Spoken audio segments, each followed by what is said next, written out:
Amen. Est-ce qu'on peut acclamer le Seigneur?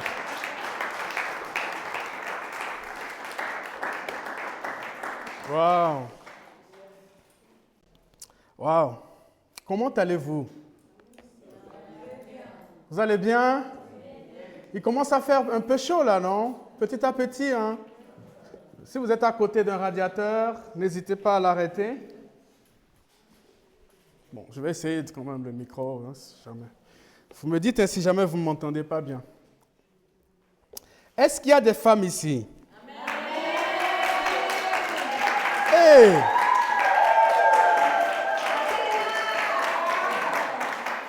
Eh ben, ah ouais, ok.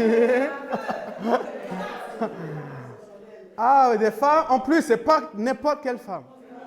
C'est des femmes exceptionnelles. Wow! Est-ce que tu peux regarder ton voisin, si tu es une femme, dis-lui, je suis une femme exceptionnelle. Que tu sois d'accord ou pas, mais je suis une femme exceptionnelle.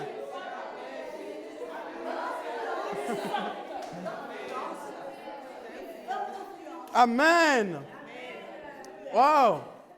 Femme exceptionnelle et femme d'influence. Wow. Amen. Wow. Influence. Hier, les femmes ont davantage compris ce que c'était que l'influence. Mais en même temps, ça interpelle. Parce que influence, les femmes ont compris que c'est déverser ça. Hein? Autrement dit, influencer. Et influencer, c'est prendre quelque chose de soi et de le déverser, faire couler dedans. Faire couler dedans. Et donc, les femmes ont eu un temps quand même de réflexion sur ce qui nous influence. Qu'est-ce qu'on laisse être déversé en nous? Et aussi, en tant que femme exceptionnelle, est-ce qu'on a le désir, le soupir, finalement, de faire couler, de déverser également ce que nous avons? Point d'interrogation. Mais pour ça, il faut déjà prendre conscience que nous avons quelque chose. Et il faut déjà prendre conscience, Mama Kaya, que nous avons de la valeur. Wow. Donc, ce matin, dis encore à ta voisine, ton voisin, dis-lui, je suis désolé, mais j'ai de la valeur.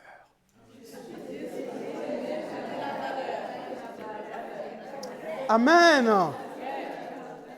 Wow.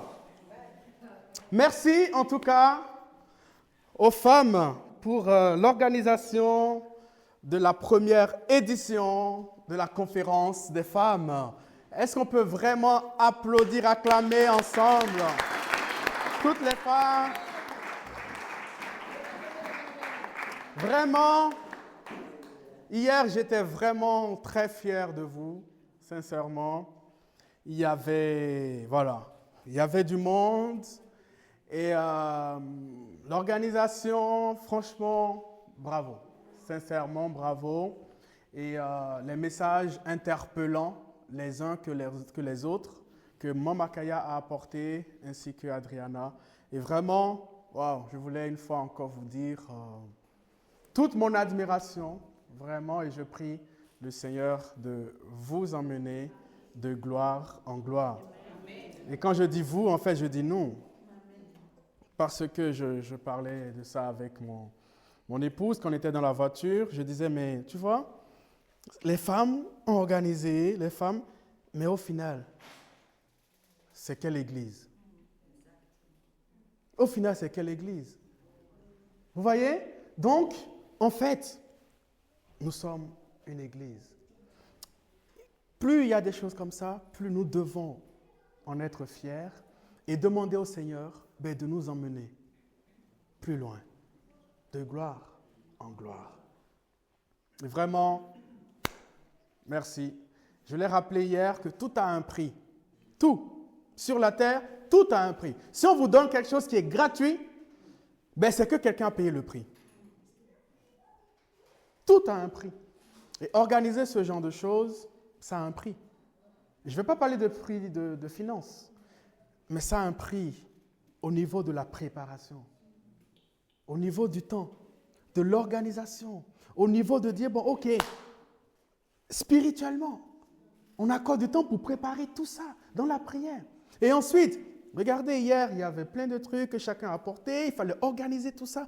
Tout ça, c'est un prix. C'est un prix. Et chacun, j'ai dû comprendre et j'ai dû voir que chacune de vous a payé le prix. Et ça, c'est beau. Amen. Amen. Wow.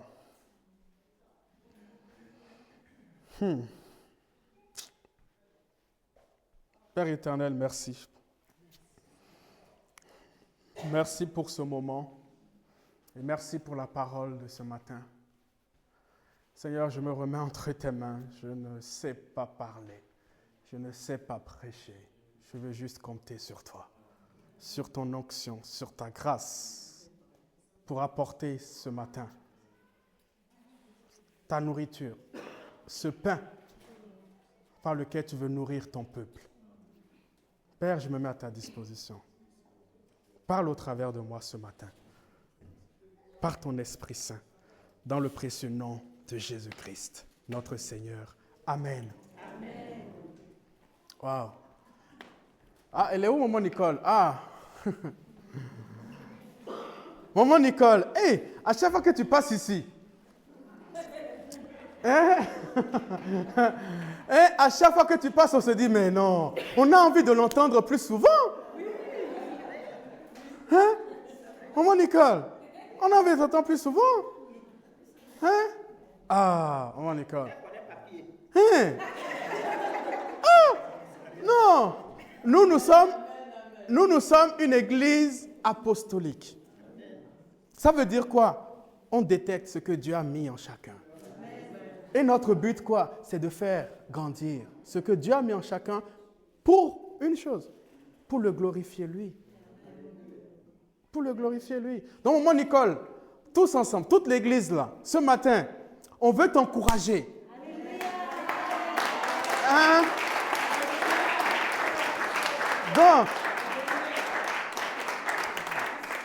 Maman Kaya, je pense que la prochaine étape, c'est le baptême pour mon Nicole.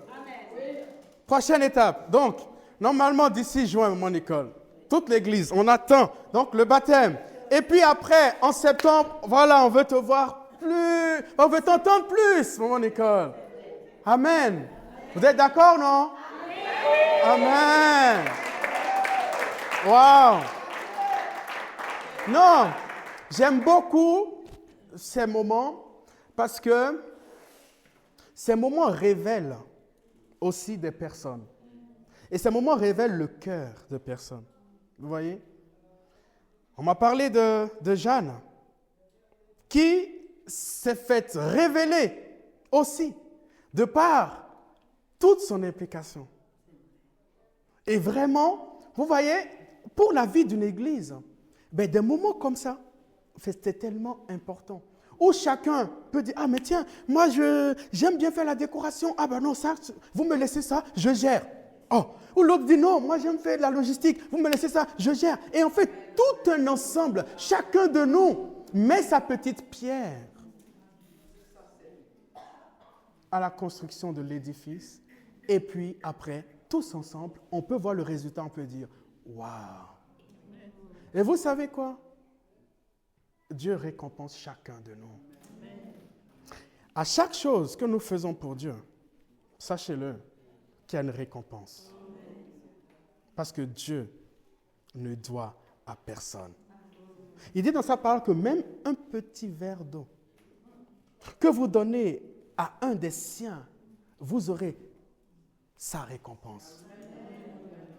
À plus forte raison, lorsqu'on organise des choses de ce type-là, où nous savons qu'il y a des gens, peut-être qui n'ont jamais entendu l'évangile, où nous savons qu'on contribue à ce qu'il y a des gens qui étaient éloignés même des églises. Mais le fait de vivre ces moments en famille, entre femmes, ça les rapproche encore en disant, mais j'ai été habitué à vivre d'une certaine façon, certaines choses, mais là, ça me redonne envie de revenir.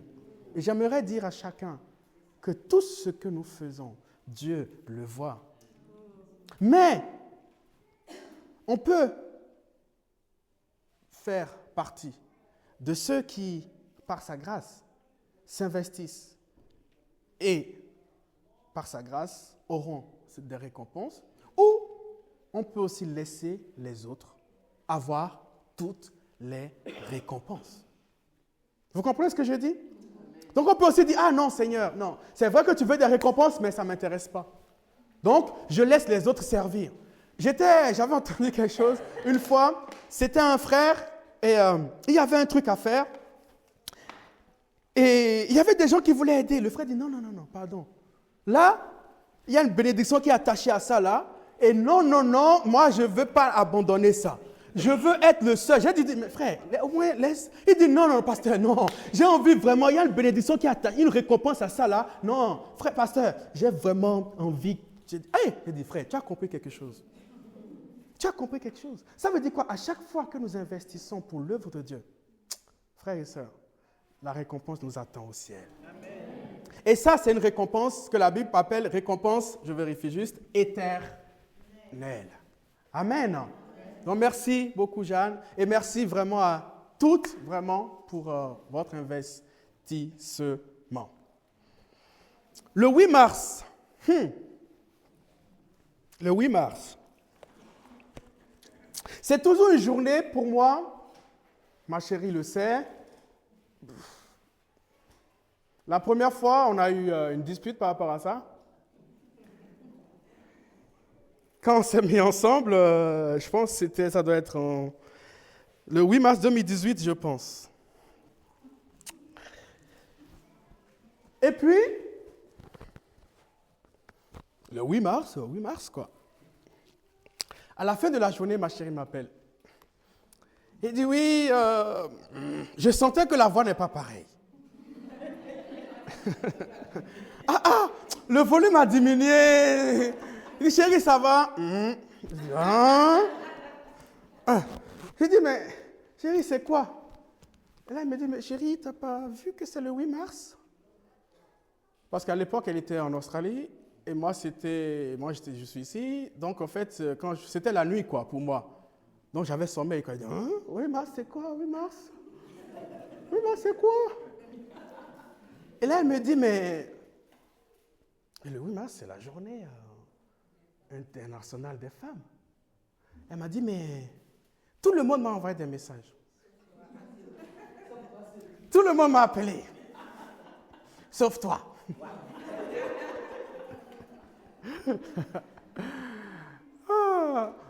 J'ai dit, oh ma chérie, pardonne-moi. Tu sais, voilà. Mais après, je lui ai dit quand même, chérie, il faut quand même que tu me comprennes, tu vois. Le 8 mars, c'est un peu compliqué pour moi. Parce que je suis partagé. Comment prendre ça? Est-ce que c'est une fête? Ou est-ce que c'est un moment d'interpellation? Un temps où on doit plus réfléchir? Ou on doit dire un jour de fête? J'ai du mal avec ça. J'ai du mal avec ça. Elle a compris depuis le 8 mars, elle ne m'attend plus. Et ça va bien, c'est ça. Parce que je lui ai dit, j'ai dit, j'ai du mal. Et hier, en écoutant maman Nicole rappeler ce que c'était que cette journée,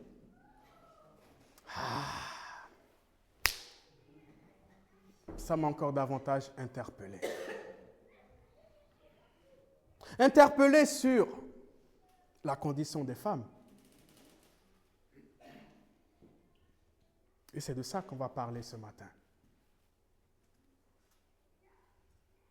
Juste quelques droits. Quelques droits que les femmes ont revendiqués et ont eu. Juste quelques droits. C'est juste sur Internet, Amnesty. Juste, premier droit, le droit de vivre libre de toute violence et de discrimination. Ensuite, le droit au meilleur état de santé physique et mentale susceptible d'être atteint. Et ensuite, le droit à l'éducation. Et ensuite, le droit à la propriété. Et ensuite, oh Seigneur, le droit de voter et le droit à un salaire égal des hommes. Quelques droits. Vous comprenez pourquoi le 8 mars, je ne peux pas me réjouir de ce que non. Ah ouais, les femmes, ils ont le droit de voter. Mais non. Quel était le plan de Dieu lorsqu'il créait la femme? Quel était le projet de Dieu lorsque Dieu créait la femme? C'est ce que nous allons voir ensemble ce matin, chers frères et sœurs. C'est bon, vous êtes prêts?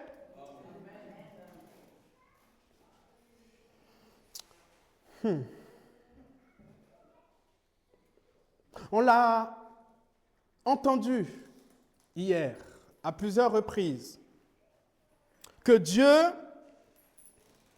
nous a créés hommes et femmes. Mais regardons donc Genèse 1, verset 27. Tout le monde m'entend ou il faut le micro? Ça va? Ok, parfait. Genèse 1, verset 27. C'est bon? Ok. Dieu créa l'homme à son image. Il le créa à l'image de Dieu. Il créa l'homme et la femme. Verset 28. Dieu les bénit et Dieu leur dit, soyez féconds. OK? Ensuite, il dit, multipliez, remplissez la terre et l'assujettissez. Et ensuite,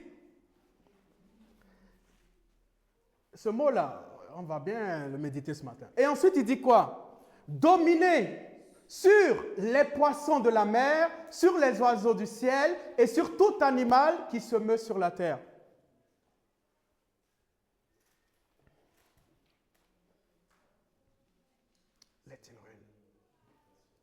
Il a dit à qui de dominer?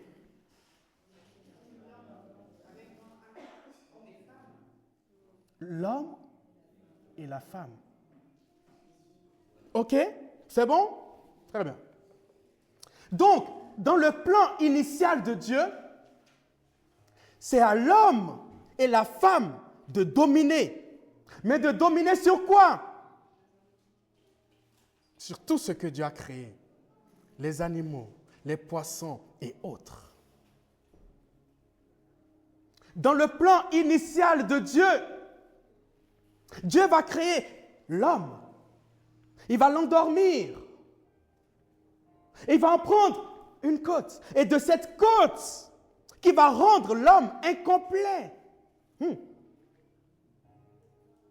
il va en fabriquer, il va en créer une femme. Et eux deux, il leur dit, vous deux, je vous donne un mandat. Celui de dominer. Mais de dominer sur quoi? Sur tout ce que j'ai créé. Ça, c'est le plan initial de Dieu. Mais qu'est-ce qui s'est passé? L'homme, grand H, a désobéi. La femme et l'homme ont désobéi à Dieu. Et là, lisez avec moi. Les conséquences de cette désobéissance. Non, le même Dieu qui va leur dire, cette fois-ci, vous deux, vous dominez. On va lire ensemble, après la désobéissance, ce qu'il va dire. Dans Genèse 3, verset 16. Genèse 3, verset 16.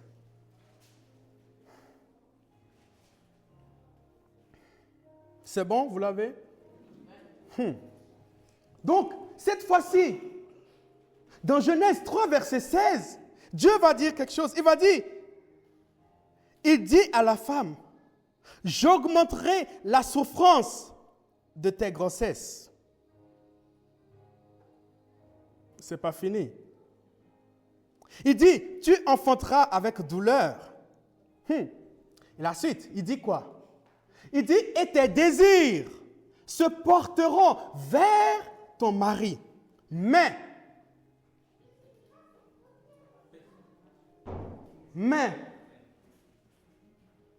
c'est écrit quoi? Il dominera sur toi. Ah, mais tu avais dit tout à l'heure, tu avais dit dans Genèse 1, que l'homme et la femme doivent dominer sur tout le restant de la créature. Mais là, après la chute, après la désobéissance, et là, il dit quoi? Il dit désormais, femme, vous devez dominer ensemble. Mais dans ce rôle-là, que vous deux, vous devez jouer, maintenant, au sein de ce rôle-là, il y a un qui va dominer sur l'un. Et ça, c'est la conséquence du péché. Est-ce que tout le monde me comprend? Amen. Donc, au début, dans le plan initial de Dieu, c'est que la femme et l'homme puissent dominer. Mais la conséquence du péché fait que, désormais, c'est Dieu lui-même. Il dit quoi? L'homme domine sur la femme. Chers frères et sœurs, le mot dominer est tellement profond. Le mot dominer est tellement fort. Mais dans quel sens? Dans le sens où il y en a un qui va se sentir supérieur. Lorsqu'on cherche les synonymes de dominer, chers frères et sœurs, c'est juste, j'ai envie de dire, hallucinant. Dominer, c'est exercer tout un pouvoir. Certains disent écraser.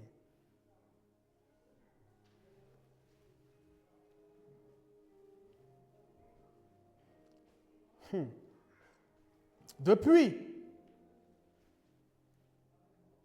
que l'homme a été créé et que l'homme a péché et que Dieu a donné cette sentence, les relations entre hommes et femmes sont devenues une relation très compliquée, où l'homme domine la femme.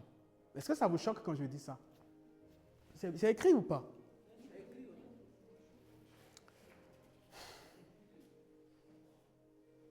Où en sommes-nous dans notre monde d'aujourd'hui?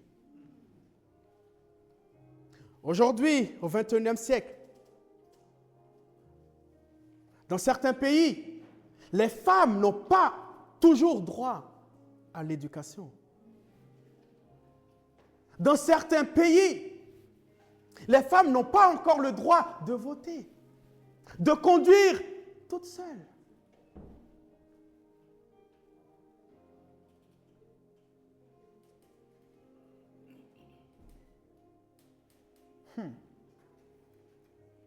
Chers frères et sœurs, aujourd'hui nous sommes dans une société. Comment expliquer? Je regardais les chiffres en France. Des chiffres de l'INSEE qui nous disent ceci. C'est juste hallucinant. En France, en 2020, 8 millions de familles résident avec au moins un enfant mineur à la maison. Par contre, 1 sur 4 est une famille monoparentale. Et ce qui est remarqué, c'est quoi? C'est qu'il y a une hausse. Il y a une progression de plus en plus. Une progression. Atteignant aujourd'hui les familles monoparentales autour de 20%. Ou c'est une famille, et généralement, c'est écrit que dans 66%, les enfants, non, dans 84%, les enfants résident avec leur mère.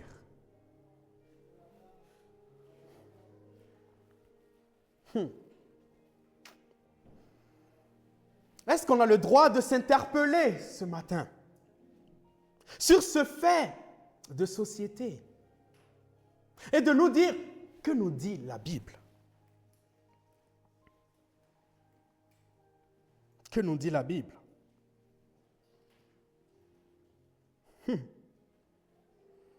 Dominer.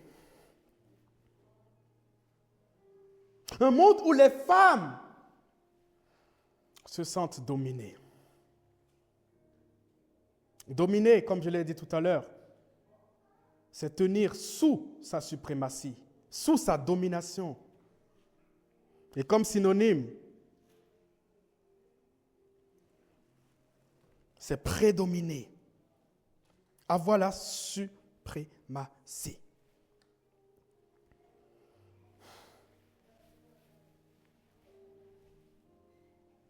Ça, ce sont des constats. De plus en plus, plus nous avançons, plus nous constatons ces faits, que notre société change. Beaucoup plus de familles recomposées. Mais ce matin, on va essayer de comprendre qu'est-ce qu'il y a en dessous de tout cela.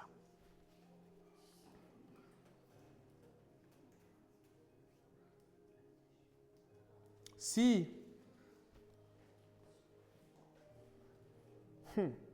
ce matin je laissais la parole à plusieurs d'entre vous, à plusieurs de femmes parmi nous, nous entendrons des choses. Derrière chaque femme, il y a une histoire. Il y a un vécu pas facile. En même temps,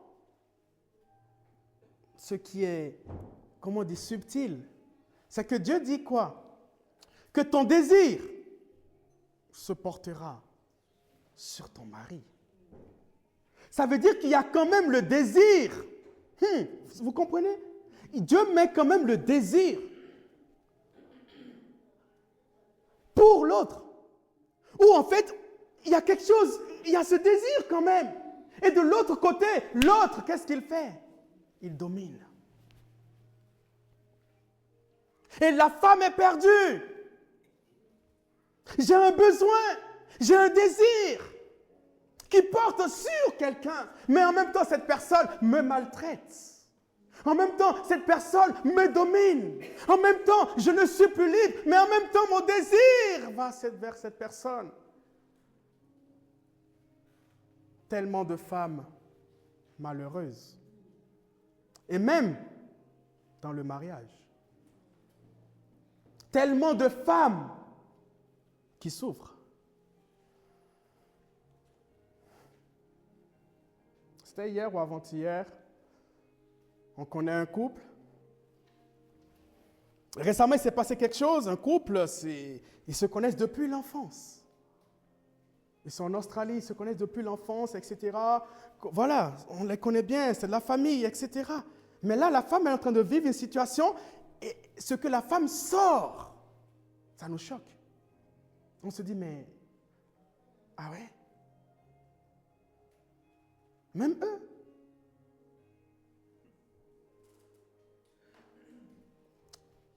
Combien de souffrances cachées? Combien de souffrances non avouées? Combien de souffrances non dites? Combien de sourires éclairs qui viennent et qui disparaissent, qui avec le temps laissent place à la réalité. Où la femme est maltraitée.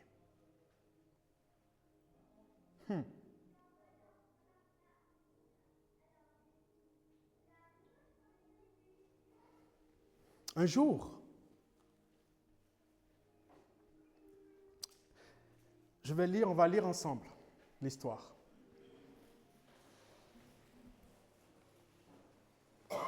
On va lire une histoire dans la Bible. C'est dans Matthieu 19 à partir du verset 1.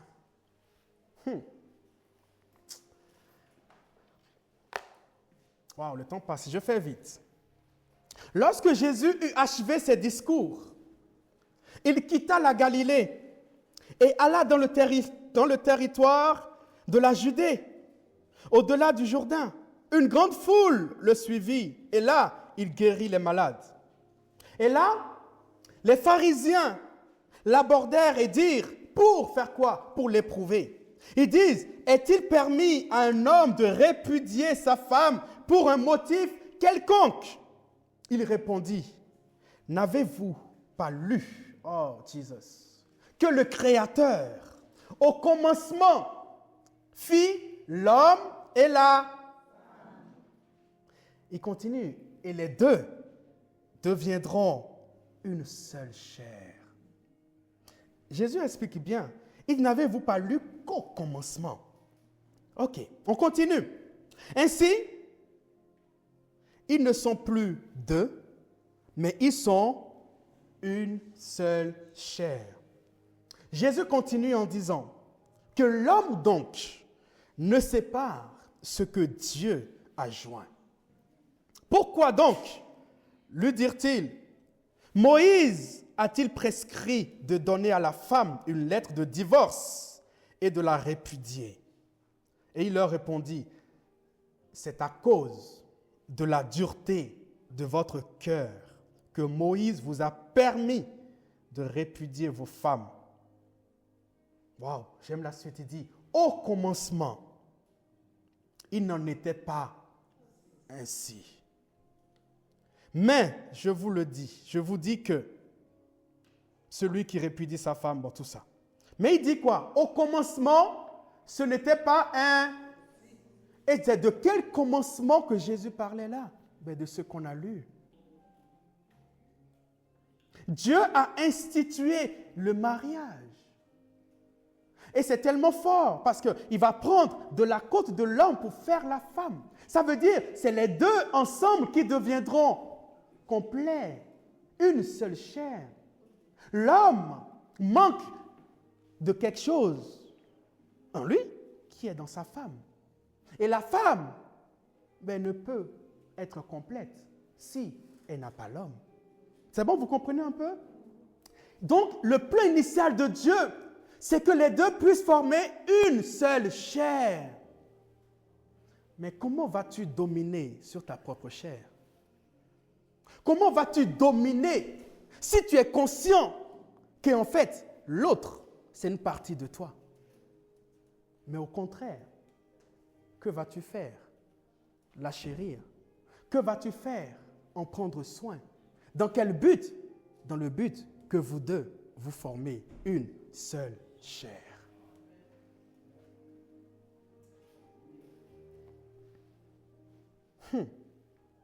C'est bon jusque-là?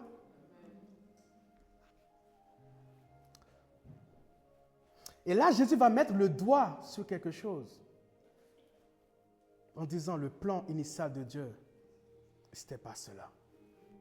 Qu'en est-il au commencement? Ce que nous voyons aujourd'hui dans notre société, des féminicides qui augmentent d'année en année. Des féminicides où des femmes meurent, des filles meurent, juste parce qu'ils sont filles ou femmes. On peut comprendre, frères et sœurs, on peut beau légiférer, c'est bon? On peut beau faire des lois, on peut beau écrire tout ce qu'on veut, mais j'ai envie de dire que la source, elle est spirituelle. Et donc, la solution aussi, elle est spirituelle. Est-ce que nous comprenons ces choses? Nous, en tant que chrétiens, quel regard avons-nous de ces choses? Nous ne pouvons pas dire, oui, les hommes sont devenus violents, tout ça. Oui, à cause du péché, l'homme domine sur la femme. À cause du péché. C'est bon jusque-là? J'aimerais continuer encore. En méditant légèrement avec vous une histoire. Une histoire. Ah, Seigneur, merci pour ta présence. Cette histoire, vous la connaissez tous, mais on va la prendre ce matin avec un autre angle.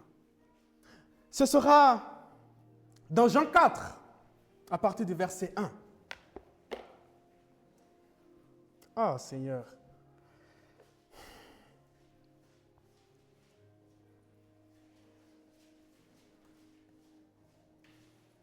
Jean 4, à partir du verset 1.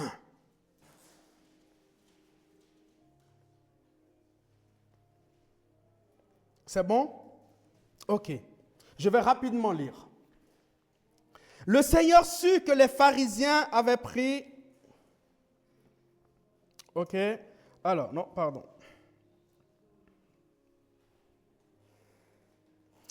Ok. J'essaye de voir... Ok, allez, on va quand même lire à partir du verset 1. Le Seigneur sut que les pharisiens avaient appris qu'il faisait et baptisait beaucoup plus de disciples que Jean. Toutefois, Jésus ne baptisait pas lui-même, mais c'était ses disciples. Alors, il quitta la Judée et retourna en Galilée. Comme il fallait qu'il passât par la Samarie, il arriva dans une ville de Samarie nommée Sichar, près du champ que Jacob avait donné à Joseph, son fils. Là se trouvait le puits de Jacob. Jésus, fatigué du voyage, était assis au bord du puits. C'était environ la 6e heure. Une femme de Samarie vint puiser de l'eau. Jésus lui dit, « Donne-moi à boire. » Car ses disciples étaient allés à la ville pour acheter des vivres. La femme samaritaine lui dit, « Comment toi, qui es juif, me demandes-tu à boire, à moi, qui suis une femme samaritaine? » Elle continue en disant, « Les Juifs, en effet, n'ont pas de relation avec les Samaritains. » Jésus lui dit, « Si tu connaissais le don de Dieu, et qui est celui qui te dit, donne-moi à boire, tu lui aurais toi-même demandé à boire, et il t'aurait donné de l'eau vive. » Seigneur, lui dit la femme, tu n'as rien pour puiser, et le puits est profond. D'où aurais-tu donc cette eau vive?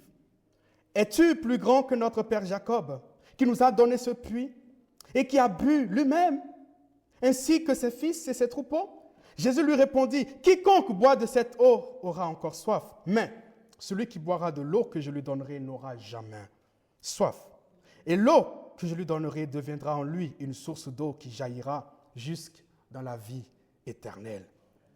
Verset 15, la femme lui dit, « Seigneur, donne-moi cette eau, afin que je n'aie plus soif et que je ne vienne plus puiser ici. Va, lui dit Jésus, appelle ton mari et viens ici. » La femme répondit, « Je n'ai point de mari. » Jésus lui dit, « Tu as eu raison de dire, je n'ai point de mari, car tu as eu 5 maris, et celui que tu as maintenant n'est pas ton mari. Et en cela, tu as dit vrai. » « Seigneur, lui dit la femme, je vois que tu es prophète. Nos pères ont adoré sur cette montagne, et vous dites, vous, que le lieu où il faut adorer est à Jérusalem. » Je m'arrête là. On connaît tous cette histoire. Il s'agit de l'histoire d'une femme. Une femme qui n'avait même plus le courage d'affronter le regard des autres. Alors que Jésus était à ce puits, à la 6e heure, cette femme viendra puiser de l'eau. La 6e heure, c'est-à-dire autour de midi. Et généralement, pour aller puiser de l'eau, il faut y aller soit très tôt le matin ou le soir. Autrement dit, cette femme, elle ne voulait pas rencontrer grand monde parce qu'elle avait peur du regard des autres. Pour raccourcir, qu'est-ce qui va se passer? Jésus va nous révéler des choses sur elle. Jésus va lui dire, mais quand on voit leur conversation, mais on se dit, mais Jésus, d'où nous sort-il cette question-là? Il dit, mais va chercher ton mari. Et la dame dit, mais non, j'en ai pas. Et Jésus lui dit, mais en cela, tu as raison. Parce que tu as eu 5 maris. Et celui avec qui tu es, autrement dit, entre guillemets, le 6e homme avec qui tu vis là, il n'est pas ton mari. En cela, tu as dit vrai. Jésus voulait mettre le point sur quelque chose dans la vie de cette femme.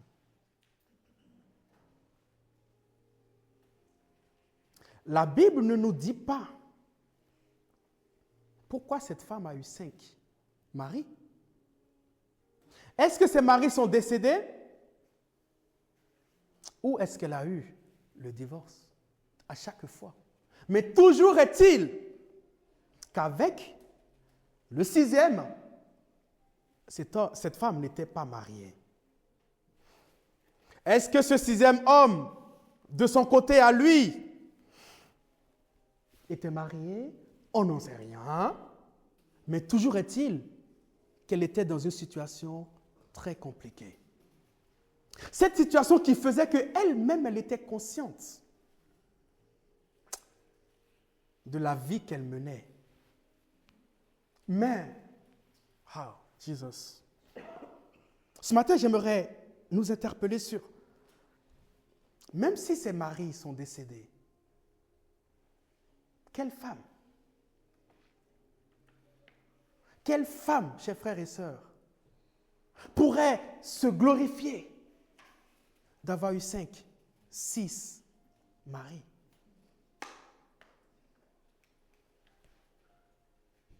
Cette femme était une femme, j'ai envie de dire, brisée par la vie. Brisée par son parcours. Imaginez encore que c'est une femme, imaginons, qui a eu des divorces. Qui a eu des divorces et avec le 6e, elle se dit non, je ne veux plus m'engager. Les autres, ce que j'ai vécu, non, je suis désolé. Avec toi, je ne veux plus de cette domination.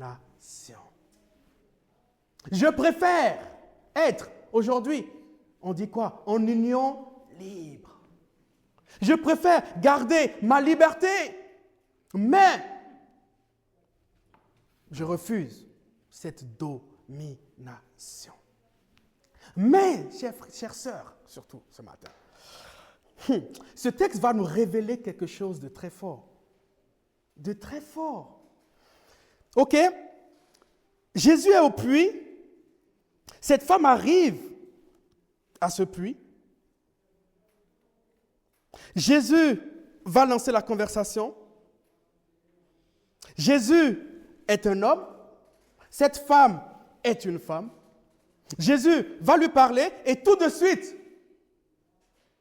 cette femme va commencer à faire quoi? À poser des questions à Jésus, à lui tout de suite le bloquer. En disant, mais pardon, toi tu me parles. Toi, depuis quand les Juifs parlent? Pardon, moi je suis venu ici là, c'est juste pour puiser de l'eau. Jésus continue, il dit, mais cette femme va mettre en action des boucliers de sécurité qu'elle avait mis. Des boucliers de sécurité qu'elle avait mis à partir de son parcours de vie. Se protéger. C'est qui cet individu? C'est qui cet inconnu que je ne connais pas? Moi, pardon, avec les hommes, c'est compliqué. D'ailleurs, celui avec qui je suis, voilà, je suis en union libre. Et voici encore un autre homme qui vient me parler. S'il te plaît, je n'ai pas envie, je suis juste venu puiser mon eau et je veux juste rentrer. Parce que les hommes, c'est compliqué. C'est compliqué. Si vous lisez plusieurs fois, plus de 5 fois, Jésus va essayer de lancer la conversation. Elle va toujours trouver un truc pour le bloquer. Mais vous avez même remarqué, même lorsque Jésus va lui dire, même lorsque Jésus va lui révéler tout ça, tout de suite, qui va changer de sujet? C'est elle. C'est elle, tout de suite, qui va changer de sujet. Regardez, au verset 20. Au verset, voilà, regardez. Verset 19. Seigneur, dit la femme, je vois que tu es prophète. Pourquoi? Parce qu'au verset 18, Jésus lui dit, car tu as eu 5 maris et celui que tu as maintenant n'est pas ton mari. Verset 19, elle reconnaît. Elle dit, Seigneur, lui dit la femme, je vois que tu es prophète. Mais au verset 20, qu'est-ce qui se passe? Elle change de sujet. Au verset 20, elle change de sujet. Autrement dit, Jésus, s'il te plaît, je ne suis pas à l'aise avec ça. Ok, tu m'as parlé de ça, mais passons à autre chose. Là, nos pères ont adoré, mais là, on te parlait de tes maris. On te parlait de tes maris. Mais combien de fois le parcours de vie a forgé en beaucoup de femmes des sentiments de haine. Des sentiments de dire non, finalement, je n'ai aucune valeur. Parmi tout cela, regarde, les autres peuvent venir puiser l'eau le matin, mais moi, je suis obligé de venir à midi alors que le soleil est au zénith, dans le but de ne pas voir les autres. Seigneur Jésus, ça, c'est un coin caché de ma vie.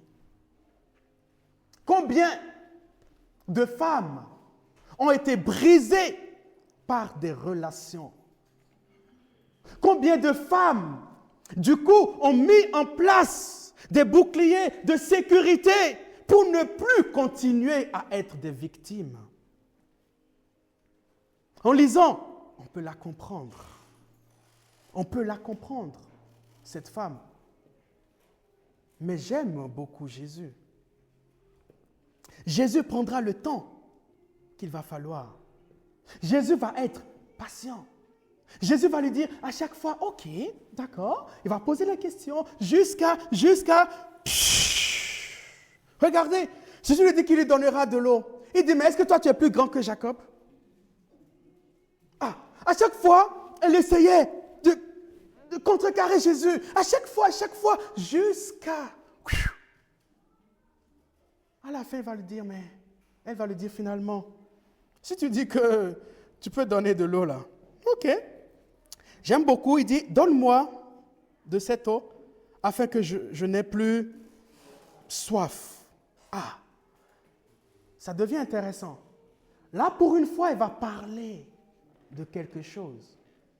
Cette femme avait une soif. Une soif qu'elle étanchait finalement dans son désir vers les hommes. Cette femme avait une soif. Et pour elle, sa réponse, c'était quoi? D'être près des hommes. Mais là, Jésus lui révèle que lui donnera une eau avec laquelle elle n'aura plus jamais soif.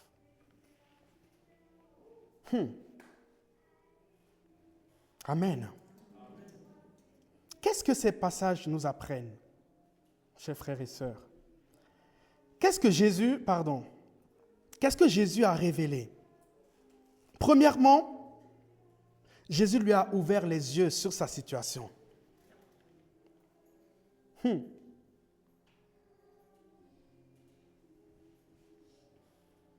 Jésus lui a ouvert les yeux sur sa situation. Mais ouvrir les yeux sur la situation, ça ne suffit pas. Ça ne suffit pas. Jésus lui a montré qu'il était son sauveur. Jésus lui a montré, ma fille, tu as une soif.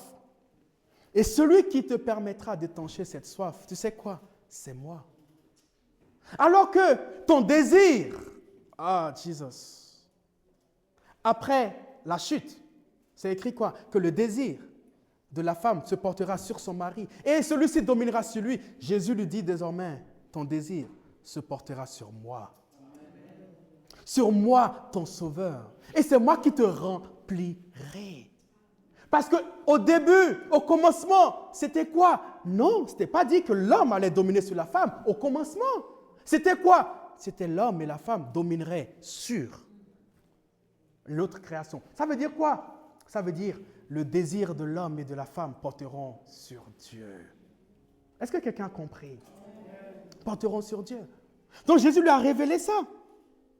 Et Jésus lui a montré, par la suite, on verra ce qui s'est passé, je n'ai pas le temps de développer ça, qu'elle peut être utile et que peu importe son passé, que pour Dieu, elle a de la valeur et qu'elle peut être utile pour son royaume. Amen. Donc j'aimerais dire à quelqu'un que Dieu, en tant que femme, j'aimerais dire que tu as de la valeur aux yeux de Dieu. J'aimerais dire que le plan de Dieu pour toi, mon frère, ma sœur, c'est que tu sois, que tu restes, que tu demeures à l'image de Dieu. Mais il y a quelque chose qui va être intéressant. Vous avez vu comment Jésus va aborder cette femme? Jésus va prendre du temps. Vous avez vu la douceur que Jésus va prendre? Ça veut dire quoi, chers frères et sœurs? Surtout les frères. Ça veut dire que dans notre société d'aujourd'hui, où nous serons confrontés aux femmes qui ont eu des histoires, aux femmes qui ont été brisées, aux femmes qui ont été, comment dire, aidez-moi là, quel mot encore? Pardon? Assujetties, aux femmes qui ont été abusées, aux femmes qui ont été maltraitées, qui ont eu tout ça. Frère, il va nous falloir la douceur de Jésus. La douceur que Jésus a utilisée avec cette femme, jusqu'à l'emmener à réaliser que Jésus est le Sauveur. C'est cette douceur-là qu'il va nous falloir en tant qu'hommes pour être là. Ne pas être dans le jugement, mais bien au contraire, à être là dans le but d'élever l'autre. Dans le but de revenir au commencement, à ce que Dieu avait prévu. D'être une seule chair. Et une seule chair, c'est quoi? C'est prendre soin. Pourquoi? Parce que c'est ma chair. Donc je prends soin. Est-ce que vous comprenez Pourquoi l'apôtre Paul dira aux maris de faire quoi? D'aimer leur femme comme Christ a aimé l'Église. Parce que je ne peux pas dire que je domine et en même temps dire que j'aime. L'apôtre Paul n'a pas dit, femmes, aimez vos maris. Parce que naturellement, la femme aime. Alors que, chers frères et sœurs, est-ce que vous savez que pendant ce temps où Jésus a parlé avec cette femme, ce qui prédominait, c'est que la femme n'avait même pas droit à l'instruction. Et là, Jésus va un peu briser tout ça et lui donner une des plus grandes révélations sur l'adoration. À l'époque, la femme, dans la culture, n'avait même pas droit à l'instruction. D'ailleurs, plusieurs sont choqués parfois de ce passage de l'apôtre Paul, où il dira qu'il faut que la femme se taise. Par contre, à la maison, c'est à son homme de l'instruire. Et puis, l'apôtre Paul, même ce qu'il dit là à l'époque, c'était une révolution. Parce que même les maris à la maison ne pouvaient même pas prendre beaucoup plus de temps pour instruire leur femme. Pourquoi? Parce qu'elle n'était pas digne.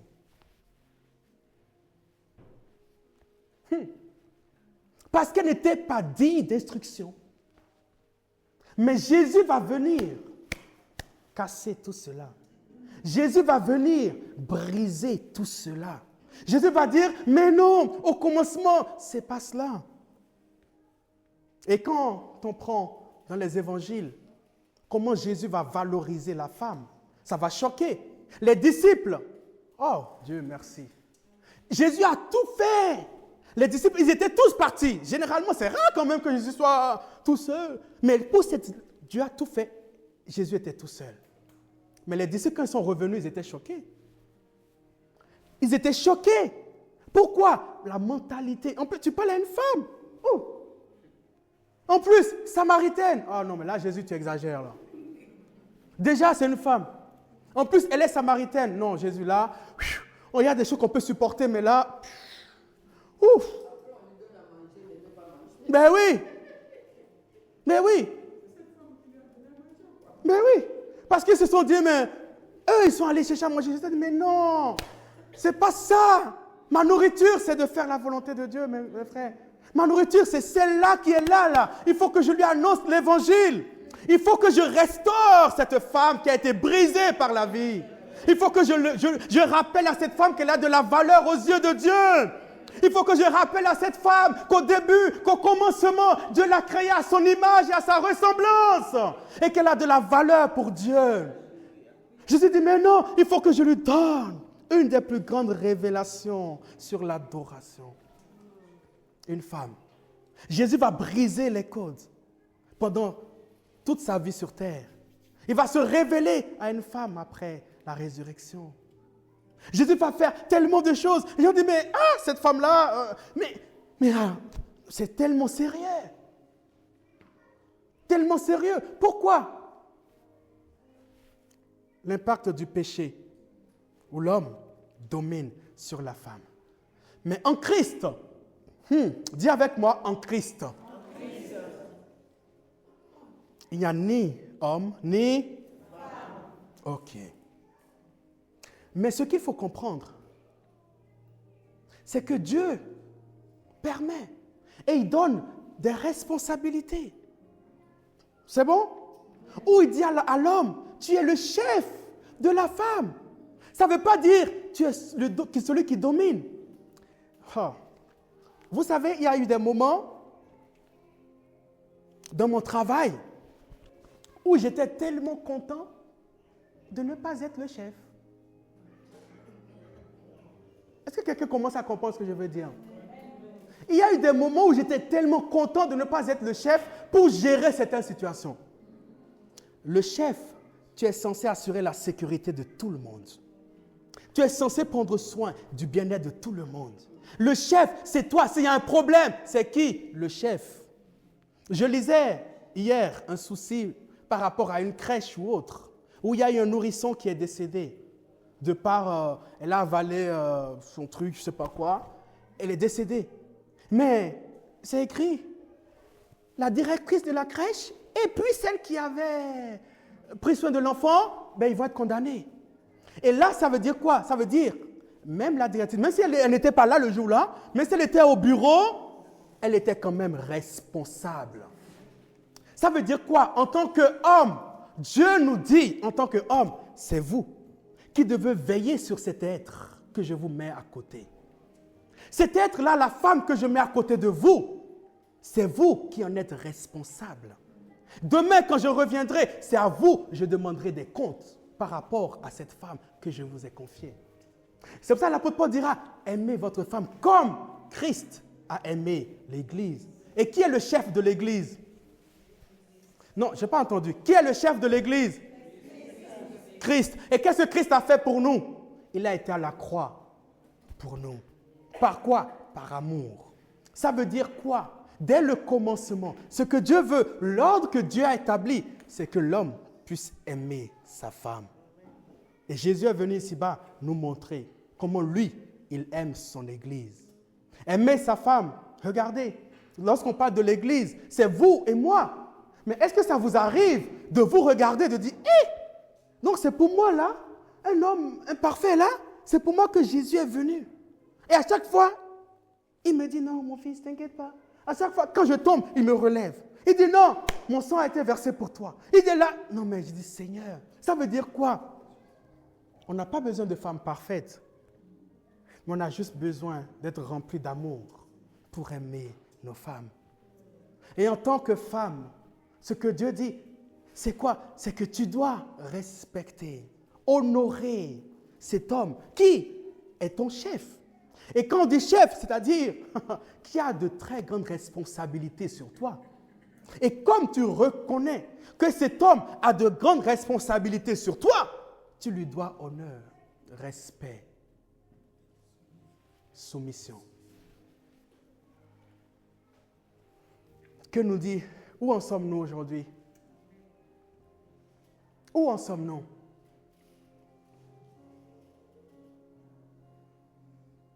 Ce matin, j'aimerais faire plusieurs appels. Si tu sens que tu as été une femme brisée par la vie, mais qu'à l'intérieur de toi, tu gardes encore ce bouclier-là, tu gardes encore cette sécurité-là, où on a du mal à t'aborder, comme cette femme, où à chaque fois, tu viens, tu dis non, je ne peux pas, il y a ci, il y a ça, il y a ça. Ce matin, Dieu t'a envoyé ce message pour te délivrer et te restaurer dans la vraie image de toi-même. Tu es une créature merveilleuse de Dieu et tu as de la valeur pour Dieu. Mais la vie t'a appris des choses.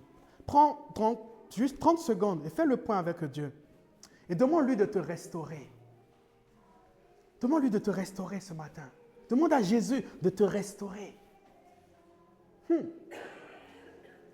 Demande à Jésus de te restaurer. Tu sais pourquoi c'est important? Parce que si tu gardes ça, ça risque même de poser des problèmes dans tes relations.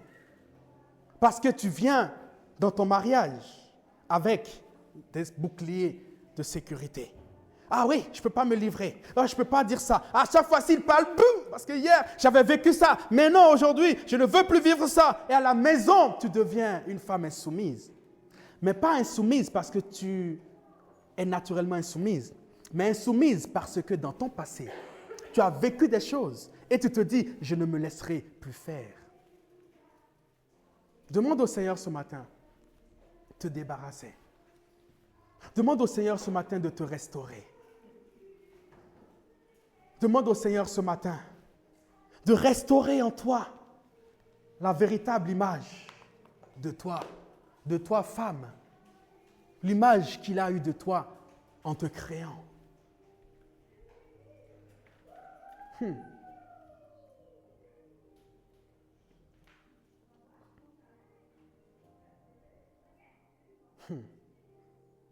Seigneur, tu fais ton œuvre dans les cœurs.